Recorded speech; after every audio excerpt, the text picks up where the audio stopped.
சாய்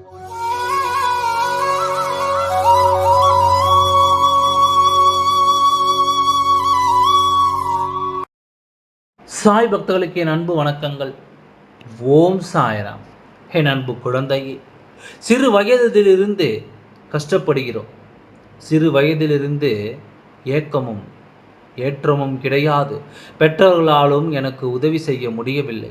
நான் பெற்றவர்களுக்கு உதவி செய்யலாம் என்ற எண்ணத்துடன் முயற்சிகளை செய்தால் என்னாலும் அந்த வெற்றியை நான் காண முடியவில்லை. ஏகப்பட்ட சோதனைகள், ஏகப்பட்ட காயங்கள். இப்படி இருக்கும் நான் அடுத்த கட்டம் என்ன செய்ய போகிறேன் என்று தெரியாமல் நீ தவிக்கிறாய்.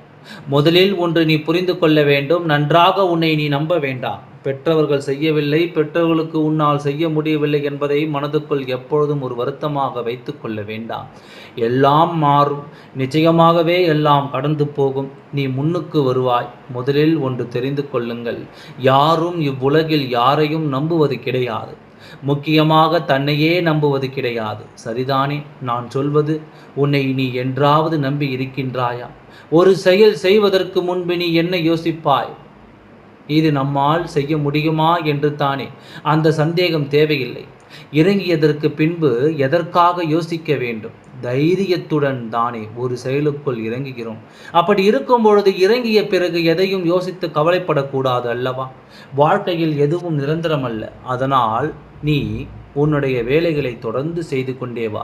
நம் வாழ்வில் இப்பொழுது இந்த சூழ்நிலைக்கு தகுந்த ஒரு வேலை எல்லா விஷயத்திலும் பயந்து கொண்டே, எல்லா விஷயத்திலும் பதற்றத்துடன் இருந்தால் வாழ்வில் எப்படிப்பட்ட விஷயத்தையும் கடந்து செல்லவே முடியாது என்பதை நீங்கள் தீர்க்கமாக புரிந்து கொள்ளுங்கள். ஒரு முடிவு எடுத்துவிட்டால் அதை நாம் செய்து முடிக்கும் வரை போராடி கொண்டே இருக்க வேண்டும். அப்படியே அது வெற்றிகள் முடிந்து விட்டது என்றால் இன்னும் அதிகமாகத்தான் முயற்சி செய்ய வேண்டும். எந்த நேரமும் நமக்கு ஓய்வே கிடையாது. அடுத்தடுத்து செய்து கொண்டே தான் இருக்க வேண்டும். தூக்கத்தில் கூட ஏதாவது ஒரு கனவு வந்தால் நம்மை தொந்தரவு செய்து கொண்டு தான் இருக்கும். நமக்கு இவ்வுலகில் பிரிந்து விட்டோம் என்ற நமக்கு எப்பொழுதுமே எந்த ஒரு ஓய்வும் கிடையாது. போராடினால் நிச்சயமாக ஜெயிக்கலாம். ஜெயித்த பிறகு இன்னும் போராட வேண்டும். அடுத்தடுத்த கட்டத்திற்கு நகர்ந்து செல்ல. அதனால் எதையும் நினைத்து கவலைப்படாதே. இன்றிலிருந்து 3வது நாள் உன் வாழ்க்கையில் நீ மிகப்பெரிய மாற்றத்தை காண்பாய். பயமில்லாமல் இரு. ஏதாவது ஒரு புதிய காரியம் நடக்கப் போகிறது என்றால் அது தவறாகத்தான் நடக்கும் என்று உன் மனம் சொல்வதை நம்பாதே. நல்லதும் நடக்கும். பல பாக்கியங்களும் உனக்கு கிடைக்கும். சகலங்களும் உனக்கு கிடைக்கும். பல்லாண்டு காலம் நீ வாழ்வாய். இதுவே உண்மை. புரிந்து கொள்கின்றேன்.